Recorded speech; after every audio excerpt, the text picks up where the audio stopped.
seche mabiro apoya kata moko bene biro kate county mopogore opogore allocation magu chal ganade kotenre kodgi. Okay, like a constituency, all depend gi pesa ma constituency sok yud pesa maromre. Constituency yudo pesa kalure ni wards adi, to gi other factors mi consider mondo ibed allocated. But other wacho ni in my constituency, financially ma wantiere ni, onego bed ni wayudo $7,500,000 mar emergency. To nitie gik mwanyalo timo kode. Tada wacho ni so far pesa mosemiwa oseromo average of 50% mar pesa monego miwa te.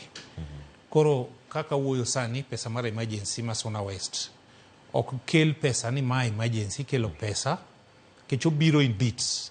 Koro the committee mar CDF ma constituency ema koro pogo ne voted mosebed approved. Wan ng'enyne koth manyochwe ni nyolwaro chope mang'eny ma eskunde. Kata kama pok nochakore nitie koth manochwe cha nolwaro nomuko chope mang'eny. Ng'enyne ne wakawo pesa ni mwakete e chope nikech koro nyithindo ne dhi yepo ka onge chope. Koro waseyudo around $2,000,000 mane wasegero go chope e skunde wa mane chope omukore. Moko be nochako omukore pok wagero. Mano in my constituency.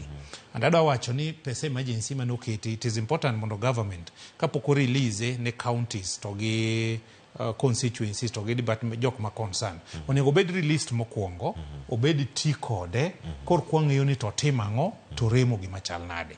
Nikech next week wadhi supplementary budget. Koro pesa mikwayo ni onego bed ni gimosetigo mosechiw osetimang'o to morem ni dwa dhi timang'o. To kata kora kanyo $2.2 mano chiw iga mokalo. Mano ka irango kanyo dwe mar apar. A financial year and pesa mane ringo for 12 months. So from useno ne kata ni notiko de yo machane kusuri mondo rume koko chaku. The way itiyo go kwanyal nono sani.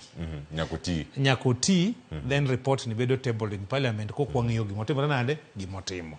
And upon the executive mondo gi report ni the first quarter ne watiyo gi pesa makama, the second quarter watiyo gi makama, sani wane the final quarter. Koro kanyo